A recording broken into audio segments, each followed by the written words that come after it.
प्यारे श्रोताओं, आप सभी को प्रणाम। कथा कहानी चैनल में आपका हार्दिक स्वागत है। आप हमारी कहानियों को इतना प्यार दे रहे हैं, उसके लिए आपका बहुत बहुत आभार। आज हम सुनेंगे माघ महीने में कौन से मुख्य तीर्थों में नहाना चाहिए और गुरु वशिष्ठ जी द्वारा बताए गए नियम। माघ स्नान के लिए मुख्य तीर्थ और नियम। राजा दिलीप ने पूछा, मुने, आप इक्ष्वाकु वंश के गुरु और महात्मा हैं, आपको नमस्कार है। माघ स्नान में संलग्न रहने वाले पुरुषों के लिए कौन कौन से मुख्य तीर्थ हैं, उनका विस्तार के साथ वर्णन कीजिए, मैं सुनना चाहता हूँ। वशिष्ठ जी ने कहा, राजन, माघ मास आने पर बस्ती से बाहर जहाँ कहीं भी जल हो उसे सब ऋषियों ने गंगा जल के समान बतलाया है। तथापि मैं तुमसे विशेषतः माघ स्नान के लिए मुख्य तीर्थों का वर्णन करता हूँ। पहला है तीर्थराज प्रयाग। वह बहुत विख्यात तीर्थ है। प्रयाग सब तीर्थों में कामना की पूर्ति करने वाला तथा धर्म, अर्थ, काम, मोक्ष चारों पुरुषार्थों को देने वाला है। उसके सिवा नैमिषारण्य, कुरुक्षेत्र, हरिद्वार, उज्जैन, सरयू, यमुना, द्वारका, अमरावती, सरस्वती और समुद्र का संगम, गंगा सागर संगम, कांची, त्रयंबक तीर्थ, सप्त गोदावरी का तट, कालंजर, प्रभास, बद्रिकाश्रम, महालय, ओंकार क्षेत्र, पुरुषोत्तम क्षेत्र, जगन्नाथपुरी, गोकर्ण, भृगुकर्ण, भृगुतुंग, पुष्कर, तुंगभद्रा, कावेरी, कृष्णावेणी, नर्मदा, सुवर्णमुखरी तथा वेगवती नदी, ये सभी माघ स्नान में स्नान करने वालों के लिए मुख्य तीर्थ हैं। गया नामक जो तीर्थ है वह पितरों के लिए तृप्तिदायक और हितकर है। ये भूमि पर विराजमान तीर्थ हैं जिनका मैंने तुमसे वर्णन किया है। राजन, अब मानस तीर्थ बतलाता हूँ, सुनो। उनमें भलीभांति स्नान करने से मनुष्य परम गति को प्राप्त होता है। सत्य तीर्थ, क्षमा तीर्थ, इंद्रिय निग्रह तीर्थ, सर्वभूत दया तीर्थ, आर्जव तीर्थ, दान तीर्थ, दम तीर्थ, संतोष तीर्थ, ब्रह्मचर्य तीर्थ, नियम तीर्थ, मंत्र जप तीर्थ, प्रिय भाषण तीर्थ, ज्ञान तीर्थ, धैर्य तीर्थ, अहिंसा तीर्थ, आत्म तीर्थ, ध्यान तीर्थ और शिव स्मरण तीर्थ, ये सभी मानस तीर्थ हैं। मन की शुद्धि सब तीर्थों से उत्तम तीर्थ है। शरीर से जल में डुबकी लगा लेना ही स्नान नहीं कहलाता।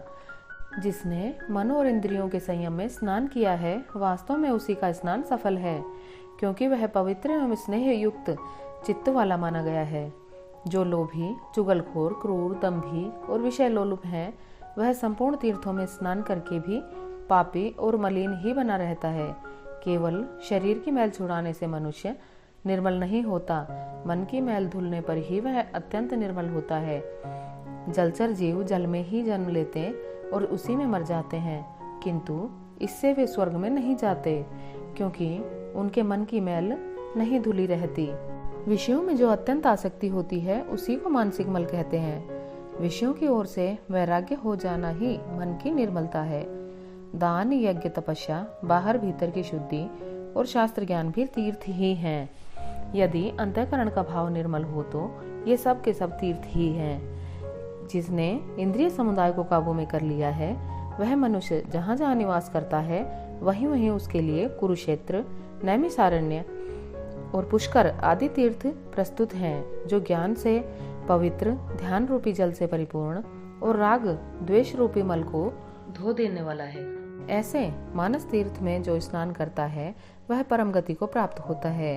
राजन, यह मैंने तुम्हें मानस तीर्थ का लक्षण बतलाया है। अब भूतल के तीर्थों की पवित्रता का कारण सुनो। जैसे शरीर के कुछ भाग परम पवित्र माने गए हैं, उसी प्रकार पृथ्वी के भी कुछ स्थान अत्यंत पुण्यमय माने जाते हैं। भूमि के अद्भुत प्रभाव, जल की शक्ति और मुनियों के अनुग्रह पूर्वक निवास से तीर्थों को पवित्र बताया गया है। इसलिए भौम और मानस सभी तीर्थों में जो नित्य स्नान करता है वह परम गति को प्राप्त होता है। प्रचुर दक्षिणा वाले अग्निष्टोम आदि यज्ञों से यजन करके भी मनुष्य उस फल को नहीं पाता जो उसे तीर्थों में जाने से प्राप्त होता है। जिसके दोनों हाथ, दोनों पैर और मन भली भांति काबू में हो तथा जो विद्या, तप और कीर्ति से संपन्न हो, वह तीर्थ के फल का भागी होता है। जो पतिग्रह से निवृत्त, जिस किसी वस्तु से भी संतुष्ट रहने वाला और अहंकार से मुक्त है, वह तीर्थ के फल का भागी होता है। श्रद्धा पूर्वक एकाग्रचित्त हो तीर्थों की यात्रा करने वाला धीर पुरुष कृतज्ञ हो तो भी शुद्ध हो जाता है। फिर जो शुद्ध कर्म करता है उसकी तो बात ही क्या है। वह मनुष्य पशु पक्षियों की योनि में नहीं पड़ता, बुरे देश में जन्म नहीं लेता, दुख का भागी नहीं होता, स्वर्गलोक में जाता और मोक्ष का उपाय भी प्राप्त कर लेता है। अश्रद्धालु, पापात्मा, नास्तिक, संशयात्मा और केवल युक्तिवाद का सहारा लेने वाला, ये 5 प्रकार के मनुष्य तीर्थ फल के भागी नहीं होते। जो शास्त्रोक्त तीर्थों में विधि पूर्वक विचरते और सब प्रकार के द्वंद्वों को सहन करते हैं, वे धीर मनुष्य स्वर्गलोक में जाते हैं। तीर्थ में अर्घ्य और आह्वान के बिना ही श्राद्ध करना चाहिए। वह श्राद्ध के योग्य काल हो या ना हो, तीर्थ में बिना विलंब किए श्राद्ध और तर्पण करना उचित है। उसमें विघ्न नहीं डालना चाहिए। अन्य कार्य के प्रसंग से भी तीर्थ में पहुंच जाने पर स्नान करना चाहिए। ऐसा करने से तीर्थ यात्रा का नहीं परंतु तीर्थ स्नान का फल अवश्य प्राप्त होता है। तीर्थ में नहाने से पापी मनुष्यों के पाप की शांति होती है। जिनका हृदय शुद्ध है उन मनुष्यों को तीर्थ शास्त्रोक्त फल प्रदान करने वाला होता है। जो दूसरों के लिए तीर्थ यात्रा करता है वह भी उसके पुण्य का 16वां अंश प्राप्त कर लेता है। कुश की प्रतिमा बनाकर तीर्थ के जल में उसे स्नान करावें। जिसके उद्देश्य से उस प्रतिमा को स्नान कराया जाता है वह पुरुष तीर्थ स्नान के पुण्य का 8वां भाग प्राप्त करता है। तीर्थ में जाकर उपवास करना और सिर के बालों का मुंडन कराना चाहिए। मुंडन से मस्तक के पाप नष्ट हो जाते हैं। जिस दिन तीर्थ में पहुंचें उसके पहले दिन उपवास करें और दूसरे दिन श्राद्ध एवं दान करें।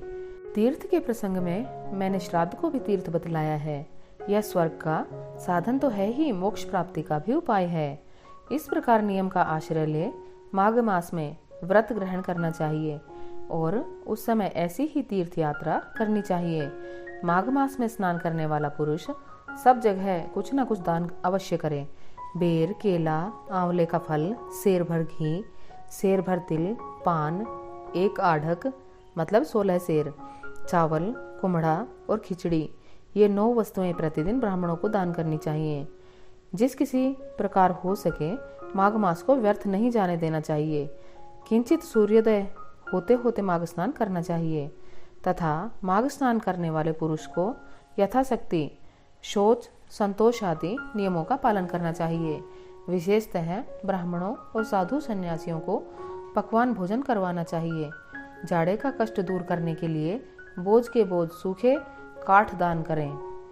रुई भरा अंगा, शैया, गद्दा, यज्ञोपवीत, लाल वस्त्र, रुईदार रजाई, जायफल, लौंग, बहुत से पान, विचित्र विचित्र कंबल, हवा से बचाने वाले ग्रह, मुलायम जूते और सुगंधित उबटन दान करें। माघ स्नान पूर्वक घी, कंबल, पूजन सामग्री, काला अगर, धूप, मोटी बत्ती वाले दीप और भांति भांति के नैवेद्य से माघ स्नान जनित फल की प्राप्ति के लिए भगवान माधव की पूजा करें। माघ मास में डुबकी लगाने से सारे दोष नष्ट हो जाते हैं और अनेकों जन्मों के उपार्जित संपूर्ण महापाप तत्काल विलीन हो जाते हैं। यह माघ स्नान ही मंगल का साधन है। यही वास्तव में धन का उपार्जन है तथा यही इस जीवन का फल है। भला माघ स्नान मनुष्यों का कौन कौन सा कार्य सिद्ध नहीं करता। वह पुत्र, मित्र, कलत्र, राज्य, स्वर्ग तथा मोक्ष का भी देने वाला है। अगर आपको यह कथा पसंद आई तो इसे दूसरों के साथ भी साझा करें और अपने विचार कमेंट में जरूर लिखें। हमारी कथा सुनने के लिए आपका बहुत बहुत धन्यवाद। जय गुरुदेव, जय श्री विष्णु।